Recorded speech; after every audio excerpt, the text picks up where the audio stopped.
I put it on the table and her kids, they went right through it.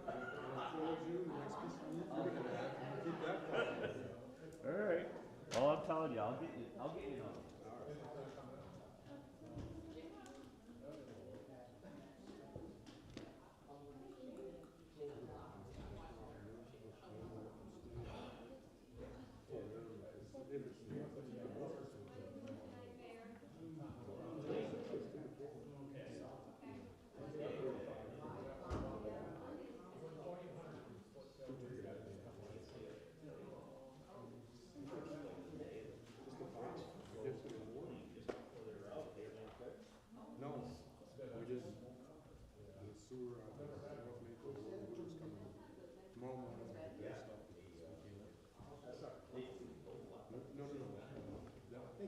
They do my CDs. How thick is that?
I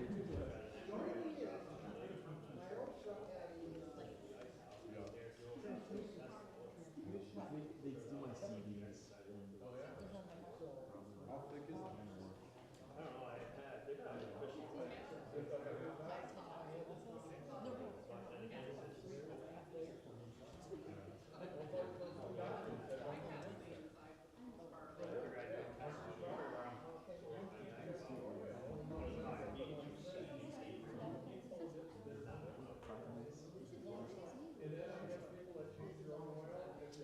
Yeah, so if you plug it away,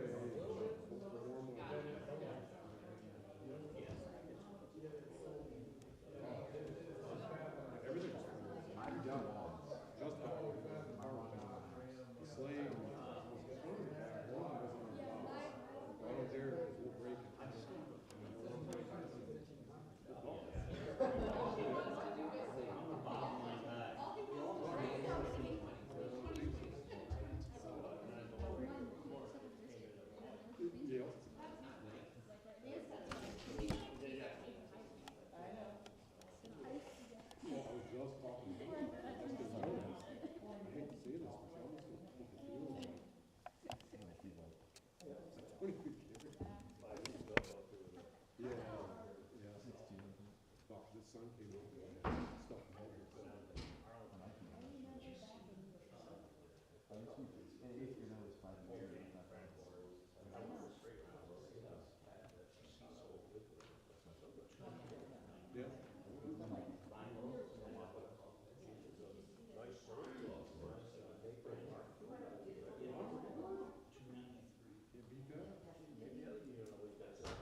got 3 minutes.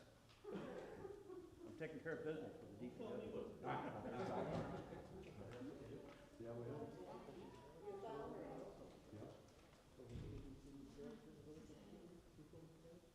Yep. Good enough. Okay, the mayor's getting old. I see that. He's itching. Yep.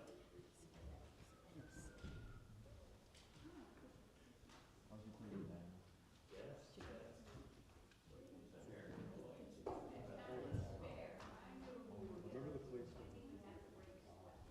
Yep. You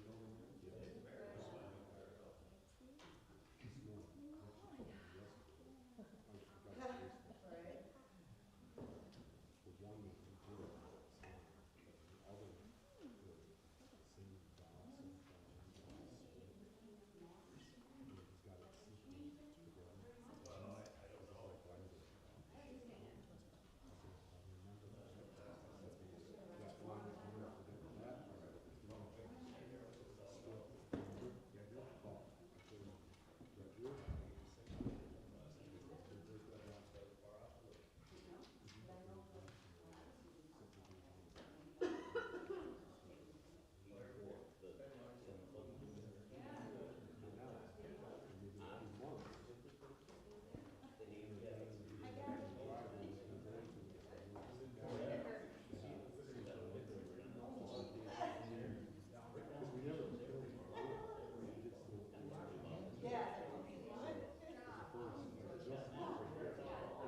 This morning.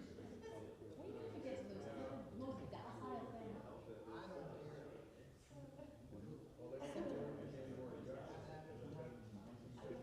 got it secret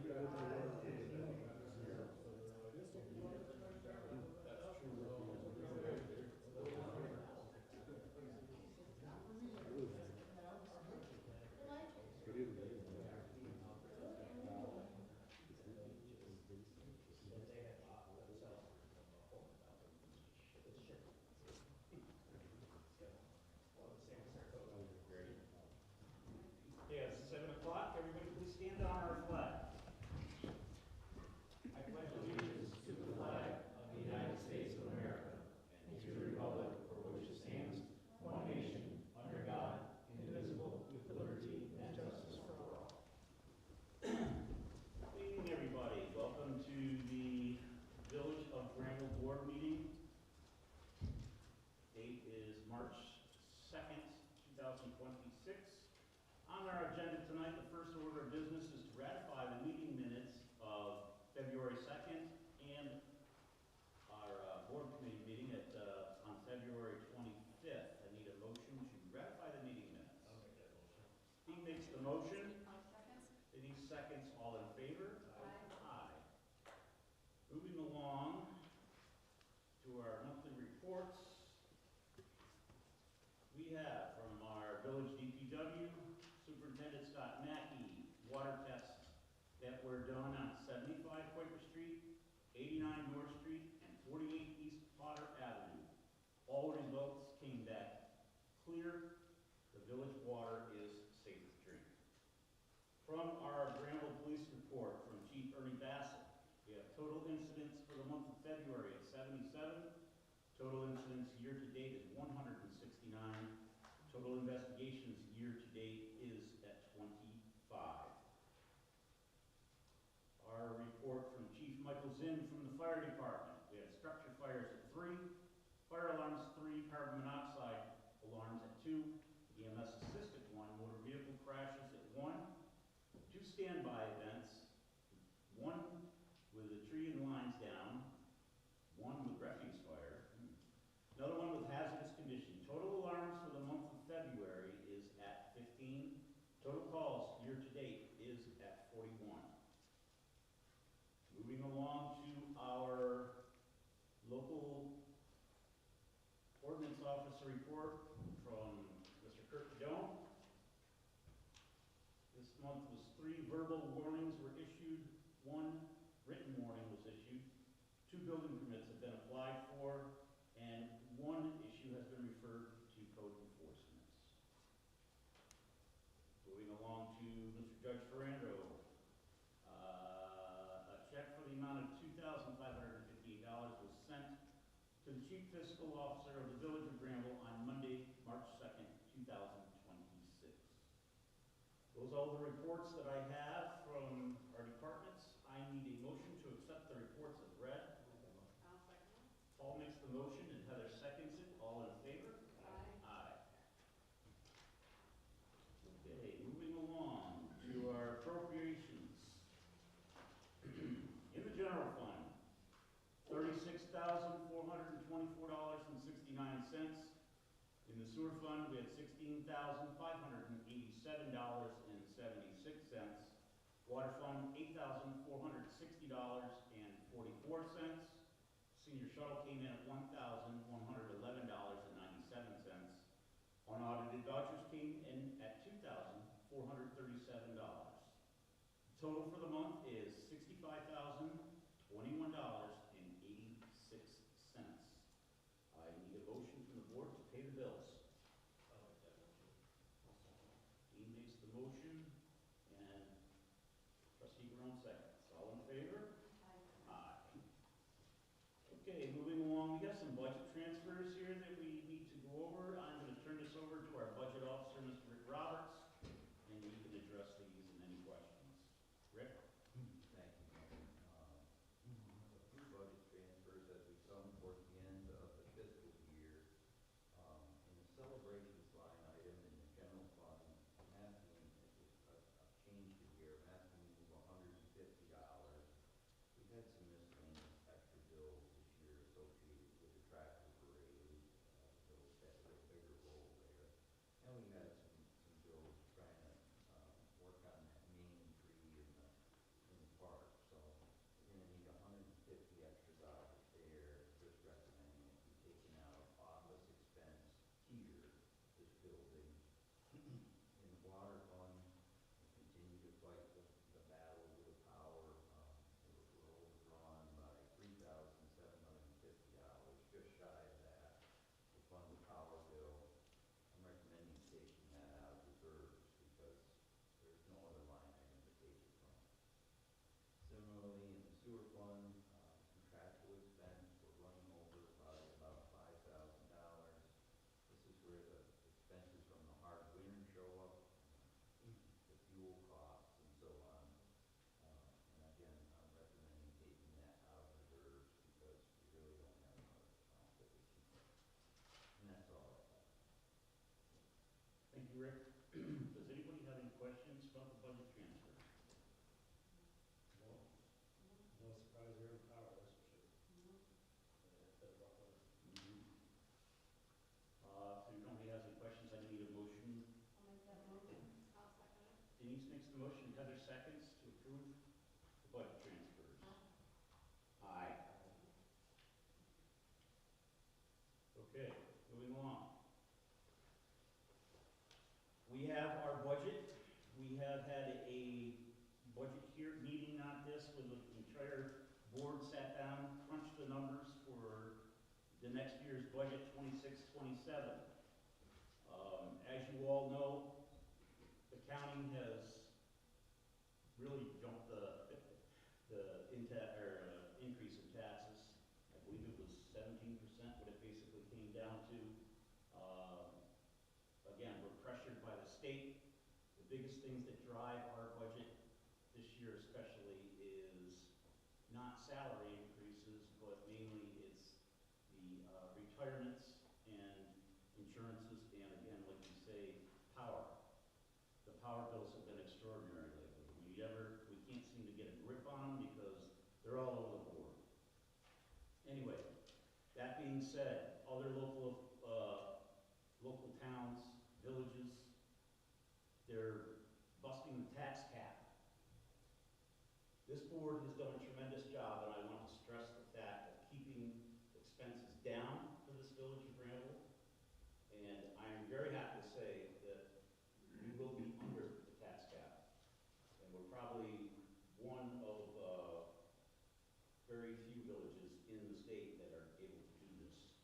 This is all due to the good work, hard work by our department heads, our chief of police, our DPW superintendent, all of the department heads, you know, the fire department as well. Costs are going extravagantly high. Wire, piping, vehicles, everything, permits, everything to keep a village operational and in a straight, good manner, safe manner for all its residents is a very tough thing to do. So, as I'm saying this, I would like everybody to know I'm presenting this budget. It will sit stagnant for the next 30 days. The budget increase is 2.77%. This boils down to basically, with the water and sewer increase is going to be going $20 to the water and $20 to the sewer increase. This comes out to be about $74 a year per household for the Village of Granville. That's very cheap. It's very affordable for what we are getting. This is 24/7 paid police department. We have a DPW that's around the clock working to keep our lines and our infrastructure going strong. I'm very proud, again, like I said, of our department heads and of this board to present this budget to you and to keep it under the tax cap. It's a tough thing to do in today's times, but nobody likes taxes to be high, there's no doubt about that, but these are services that are needed in the village and they are wanted by the village residents. So, that being said, if anything else, does the board members would like to say about this at all? Well, I think the biggest thing is we take no pleasure in raising the water and sewer rates, but you get hit with PFOA testing is 10 grand, and then you get hit with power that's uncontrollable. We don't know every month what it's going to be. Unfortunately, and something has to pay for it, so we try to take only what we need and not take anything extra, but we also got to be careful the fact that we don't get caught when we do a significant increase 2 years from now, so I think we all work pretty hard on trying to make these numbers work. That's what it's about. Anybody else have anything to say on the board? If not, that is the budget that's presented. If anybody would like a copy of it, you can stop in the office, get a printed copy, or you can go online to our website, and I'm pretty sure it'll be up there very soon, if it's not there now. And again, this boils down to about an increase, including the water and sewer increase of about $74 a year, or $6.17 a month, if you want to break it down that far. Again, I'm very proud of this, and this is, if you look around at other communities that are very close by us, our infrastructure has always been my key thing in this village, and we've worked hard in the past with a new water treatment plant, new sewer line, slip lining.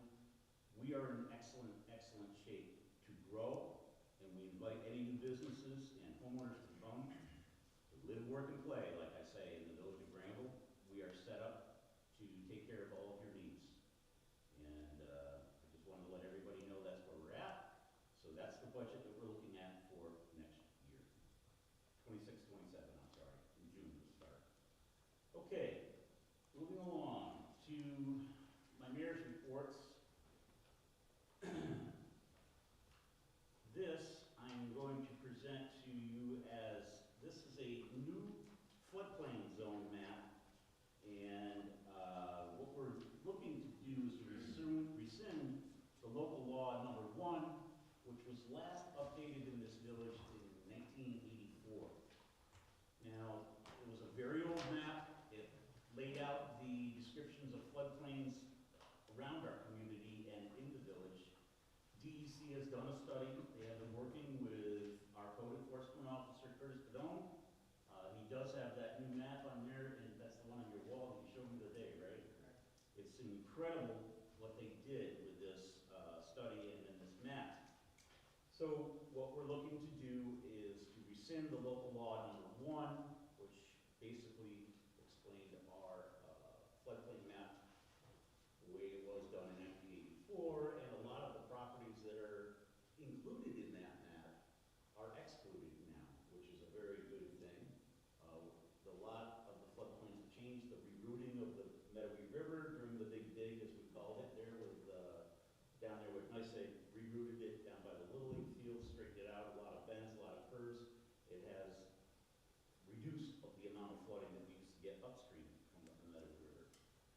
So what I'm gonna be doing is, issuing this paperwork to our local, or our village attorney, Mike Martin, and we will be having a public hearing on this as well.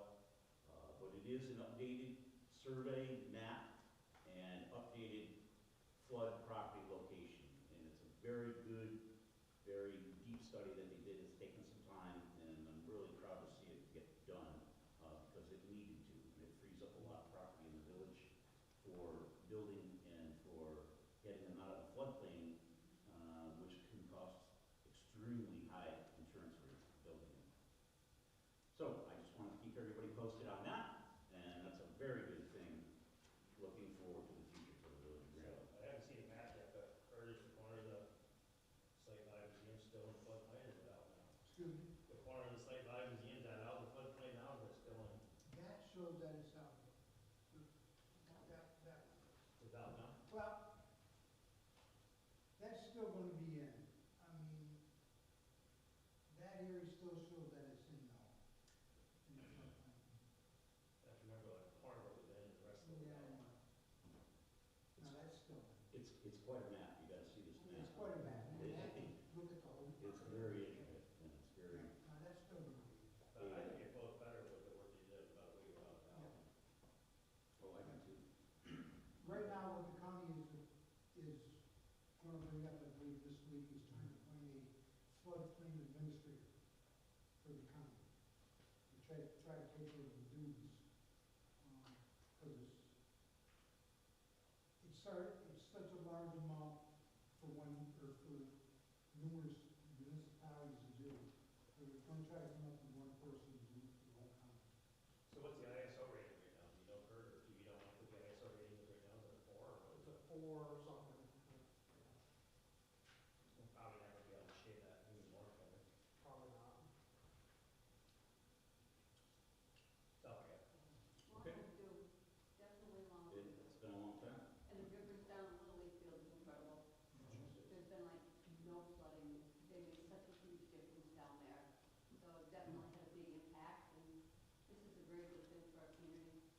Will there be any back for the folks on Factory Street, or are they still rating the plan? I've got one on Factory Street I still got some issues there. So that's huge, it's just one now, right? Yeah. Well, there's others, that area of Factory Street is still always gonna be in, but I got one that's the big one right now. Like I said, it's a very intricate map. It's pretty nice to see the work that's goes on. Okay, moving along. We have some representatives here from Granville Central School, and they're here to discuss the trap neuter release program, I guess, that they're working on. I'd like to turn this over to you, Where would you like them? wherever you want. Stand Why right don't up you guys front. stand up there?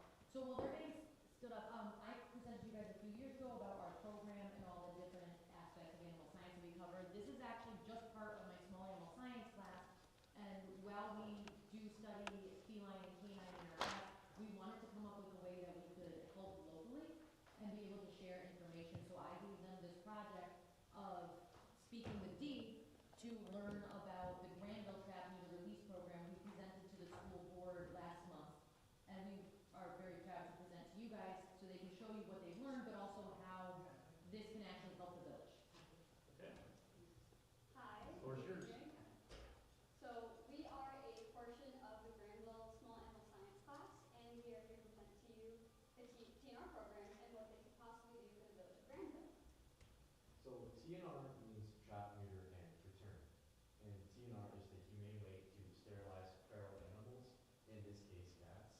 TNR does require trapping, sterilization, and returning of the cats that are unable to live their lives as pets.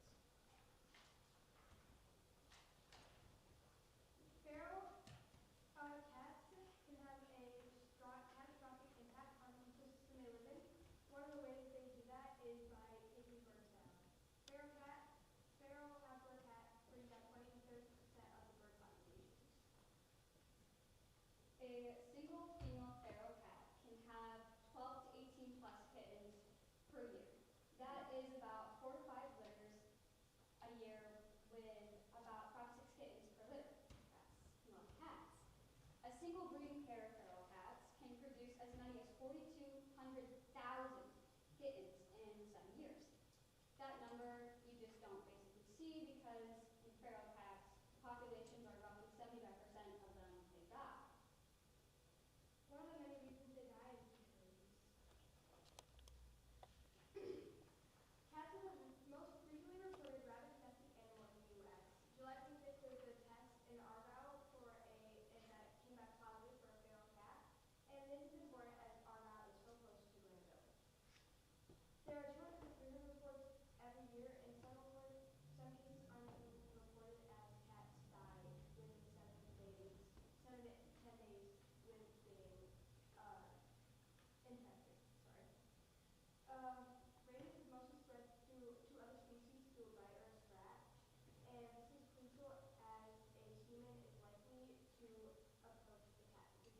another disease that is impacting the feral cat populations is feline leukemia. Feline leukemia is very common for the feline world, and unfortunately, this disease is incurable and results in death. Leukemia is transmitted through skin-to-skin contact of an infected cat to another, and many of the cats in Pulteney are infected with feline leukemia, and it is a matter of time until Granville is infested with hundreds of cases, which could affect more than one cat. The other most common virus is feline immunodeficiency virus, also known as FIV, which is also very common for the feline world. FIV is transmitted through feline bodily fluids, and much like human AIDS, this disease weakens the immune system so much that the infected individual dies of other common sicknesses like influenza or pneumonia. It is, however, possible to allow a long and full life of an infected cat if they have the proper care. And when animals are trapped, the veterinary costs can be quite high. Some of the costs for standard care through NPR, these prices are taken from the Public Veterinary Hospital, is cat spay, $400. Cat neuter, $220. Feline AIDS and leukemia tests, $65. A 1-year vaccine for rabies for felines, $20. 1-year vaccination for feline distemper, $32.50. The total cost, one cat comes out to be $737.50.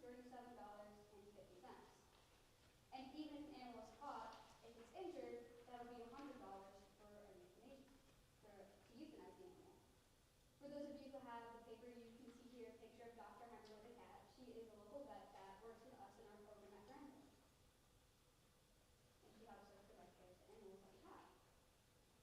For costs between the villages of Salem and Granville, a total of $35,251 has been dedicated towards the spay and neutering of cats.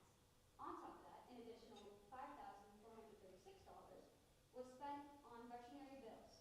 That money went towards injuries, vaccinations, and other vet-related bills. The overall cost for supplies has been $6,988, which includes food, litter, and other miscellaneous expenses. As of this time, the expenses are increasing and will continue to do so as the program is able to provide service to more and more animals. It is important to note that TNR programs are very successful in major cities, yet in smaller towns like Granville, a few successful programs are the TNR program in Brookhaven, New York, that offers free spay and neuter for stray cats, as well as the Animal Kind TNR program in Hudson, New York, that is also very successful, with many volunteers dedicating countless hours. Both programs also have very friendly cats that they have rescued and that are now adopted. It has also been proven in many it has also been proven through many researches and such that over the course of a couple of years, the ecological impact numbers have dropped majorly. There have been several cases of success here in Granville. Out of 8 located cats, 6 of them were returned to Bulky Avenue, fed and given water daily. The other 2 cats were friendly and have been adopted into new homes. Within the last year alone, 51 kittens have been adopted or fostered, and 65 have been fostered out. And we're looking forward to fostering in our own classroom, actually. So there are things that we can do as a community individually. One is spreading awareness. By sharing information, it garners support and assisting when possible. If you see cats out and about and neuter people, make sure that they have support, not just the cats, but also the Granville TNR volunteers, which at this time is only 4 members. So the best way to help the Granville TNR program is by volunteering your time and energy. Some ways you can help volunteer are by fostering, just helping out, or helping care for the community cats. And if you don't have time to volunteer, you can always donate. Donating goes a very long way to ensuring that these cats get what they need, the volunteers getting the tools that they need to ensure that the streets are safer and that the cats are safer. And when you donate, you can get cool swag like these t-shirts we're wearing. Thank you all. Do you have any questions? Not as much as a question, but I certainly appreciate the work that you guys are putting into this, as well as you know that Dee is got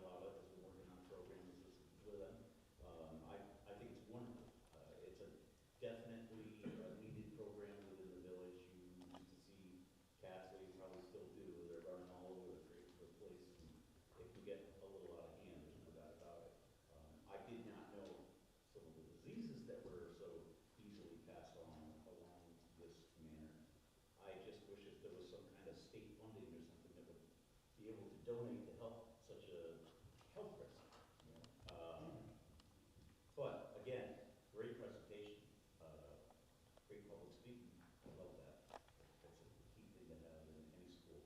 But, no, I appreciate it. And board have anything to say or ask any questions? Well, I know I got a couple of open powder, which I'm kitty corner from the main high school, we talk to all the time. I see them in the parking lot.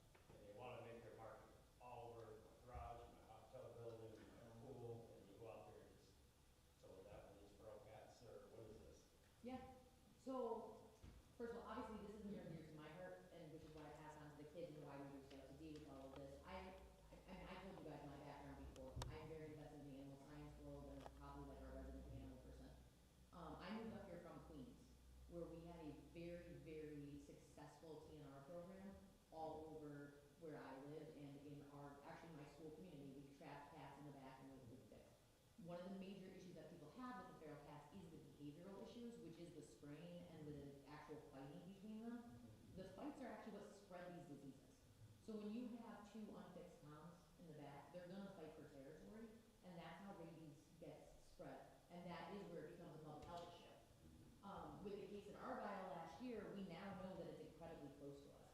There's already this year been 300 cases, I shouldn't say this year, this past year, over 300 cases in New York of cats with rabies. The feral cat population brings it. The only way to be able to diminish those issues is through TNR programs. What these do is it doesn't get rid of the cats, because catching a bunch of cats and euthanizing them is not in the public's best interest in how that works out. But what we were reading statistics, what was it, Warren? It was 8 years.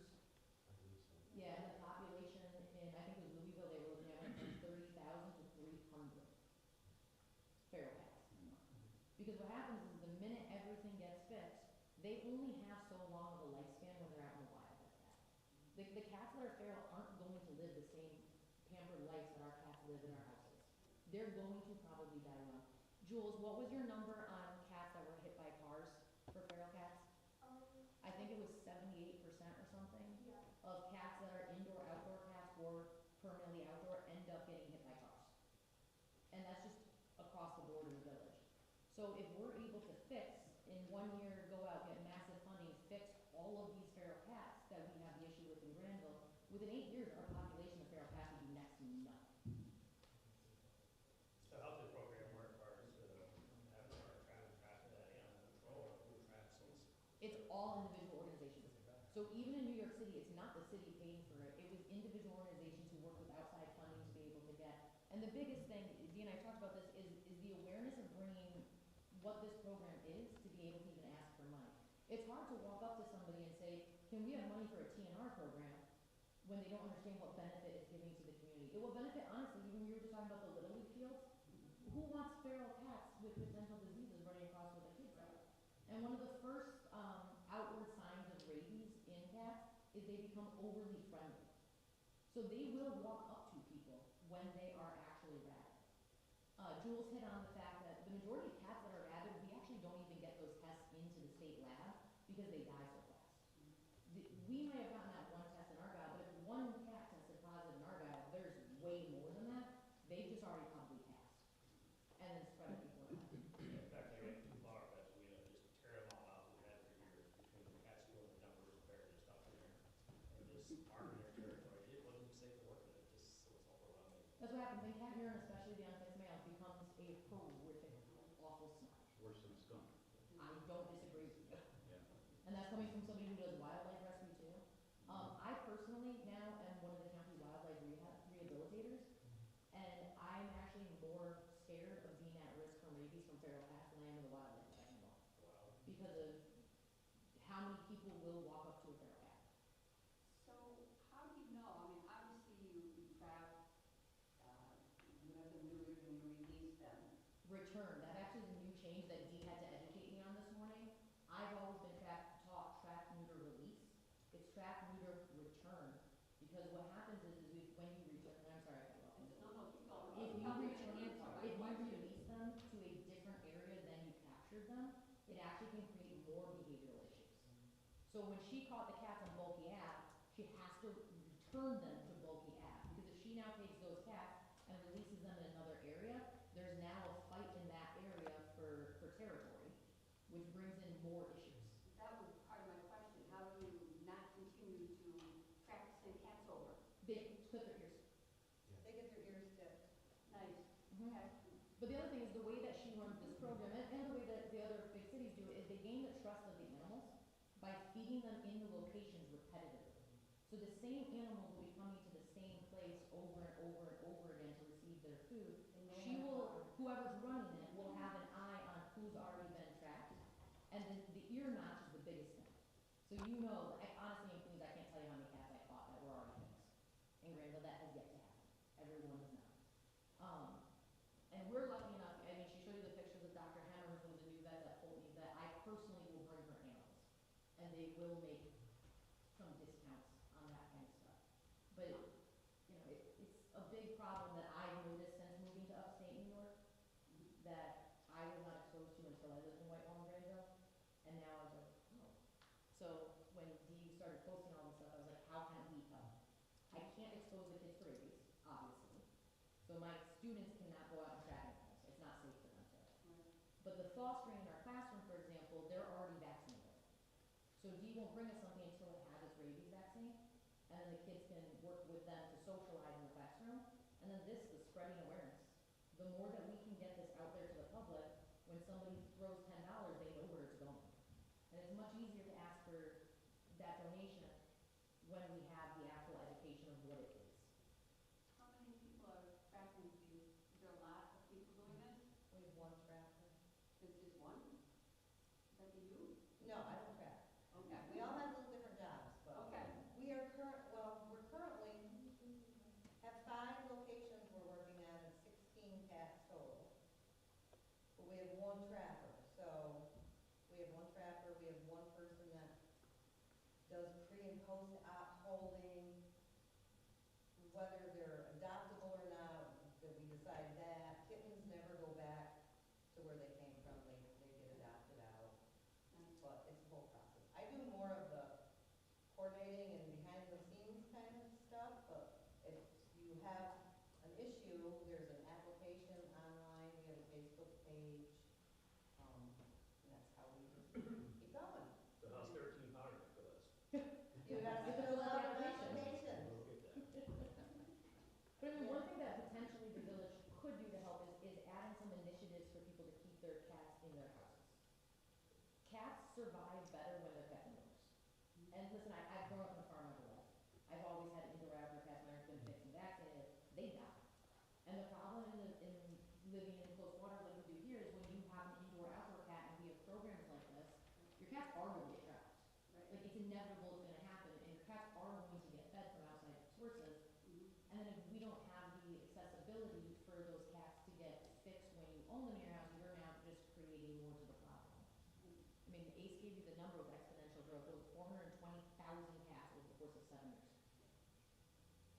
No, most of them died, but that's how many they could potentially bring into a village. And if we end up with a program that's able to feed all of those cats, that number just keeps going up because that many less are going to die. So the last thing I got, what the mayor said, public speaking is not easy. You guys killed it. Yeah. Great. Really good job. Good presentation. Yeah. I think Thank you for coming to the board and, you educated me. yeah, you educated me too. And, you know, this is definitely something to get the word out to, and I know that working with Dee, and she has taken this wholeheartedly to start this off in our area, correct? Dee really got it started because she knew there was a problem. And it does take a lot of people to work on this, and I can understand everything. One quick question though, do those shirts come in anything but pink? Yes. Yes. They come in extra large. So we Yes. should- yeah. How about double? Yes, we're all those two. Okay. Where do you make your donation to? Yeah. D. They were a fundraiser we did. So they were making a donation to you. You can, oh, absolutely.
consider a resolution for the additional unrestricted state aid. This is coming from NICOM. Kathy Hochul has dedicated, I think it was 400 million, Rick, am I saying? 100 million additional. $100 million additional, which the village could basically end up with somewhere around $4,200 or $4,300. But I just basically need to pass a resolution to let us accept that, if it comes our way. So I need a motion, and I'll make a motion to pass the whole resolution. Dean makes the motion, and Heather seconds. All in favor? Aye. Roll call? I don't believe, no. Yeah, we're all good. All right, moving along, I'm gonna open the floor to public comments. If you have something to say to the board, now is your time. You have 5 minutes to express what you need to say. Please address the board as a whole and not individually. So if anybody has anything to say for the open comment session of the village board meeting, now is your chance.